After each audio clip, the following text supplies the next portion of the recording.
জ্ঞানই শক্তি, জ্ঞানই মুক্তি। এই চিরন্তন দর্শনকে বুকে ধারণ করে চট্টগ্রাম বিশ্ববিদ্যালয়ে সূচিত হলো এক নতুন আধ্যাত্মিক জাগরণ। প্রায় 20,000 বর্গফুট জায়গা জুড়ে বিশ্ববিদ্যালয়ের 2 নং গেট সংলগ্ন দাঁড়িয়ে আছে এক অনন্য স্থাপনা, সরস্বতী জ্ঞান মন্দির। এটি শুধু একটি মন্দির নয়, এটি বহু বছরের স্বপ্নের বাস্তব রূপ। দীর্ঘ 8 বছরের নির্মাণযজ্ঞ শেষে শুক্রবার সকালে উৎসবমুখর পরিবেশে আনুষ্ঠানিকভাবে উদ্বোধন হয় এই মন্দির। উদ্বোধন করেন অর্থ ও পরিকল্পনা মন্ত্রী আমির খসরু মাহমুদ চৌধুরী। উপস্থিত ছিলেন পার্বত্য প্রতিমন্ত্রী ব্যারিস্টার মীর মোহাম্মদ হেলাল উদ্দিন, প্রধানমন্ত্রীর বিশেষ সহকারী বিজন কান্তি সরকার, মুখ্য সচিব এবিএম আব্দুস সাত্তার, বিভাগীয় কমিশনার, জেলা প্রশাসক সহ বিশ্ববিদ্যালয়ের শীর্ষ কর্মকর্তারা। উদ্বোধন পরবর্তী উপাচার্য অধ্যাপক ডক্টর মোহাম্মদ আল ফোরকানের সভাপতিত্বে শুরু হয় আলোচনা সভা। এতে বক্তারা বলেন, এই মন্দির শুধু ধর্মীয় স্থাপনা নয়, এটি হবে জ্ঞান চর্চা ও মানবিক মূল্যবোধ গড়ে তোলার এক কেন্দ্র। প্রধানমন্ত্রীর বিশেষ সহকারী বিজন কান্তি সরকার তার বক্তব্যে বলেন, দেশের বিশ্ববিদ্যালয়গুলোর মধ্যে প্রথম সরস্বতী জ্ঞান মন্দির হিসেবে এটি এক অনন্য নজির।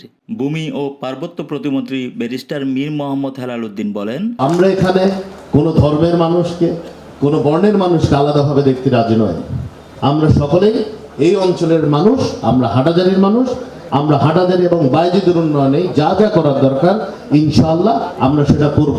বাংলাদেশ যারা পরিচালনা করছেন তাদের সুযোগ্য নেতৃত্বে ইনশাআল্লাহ আমরা যে স্বপ্নের বাংলাদেশ দেখেছি, আমরা যে স্বপ্নের বাংলাদেশের প্রত্যয় আপনাদের কাছে ব্যক্ত করেছি, এবং আমরা বাংলাদেশকে এবং বাংলাদেশিদেরকে যেভাবে উন্নতি ও সমৃদ্ধির পথে নিয়ে যাওয়ার আশ্বাস দিয়েছি, অবশ্যই প্রতিটি কাজে আমরা বাস্তবায়ন করে দেখাবো এই 5 বছরের মধ্যে ইনশাআল্লাহ। উপাচার্য অধ্যাপক ডক্টর মোহাম্মদ আল ফোরকান বলেন, এই মন্দির ধর্মীয় সম্প্রীতির এক উজ্জ্বল দৃষ্টান্ত, যা চট্টগ্রাম বিশ্ববিদ্যালয়কে নতুন উচ্চতায় নিয়ে যাবে। প্রধান অতিথির বক্তব্যে অর্থ ও পরিকল্পনা মন্ত্রী আমির খসরু মাহমুদ চৌধুরী বলেন, আমি বিসি সাহেবকে বলছি, আপনি চট্টগ্রাম ইউনিভার্সিটিকে নেক্সট লেভেলে এলিভেট করার জন্য প্রোগ্রাম নেন, I will go with you.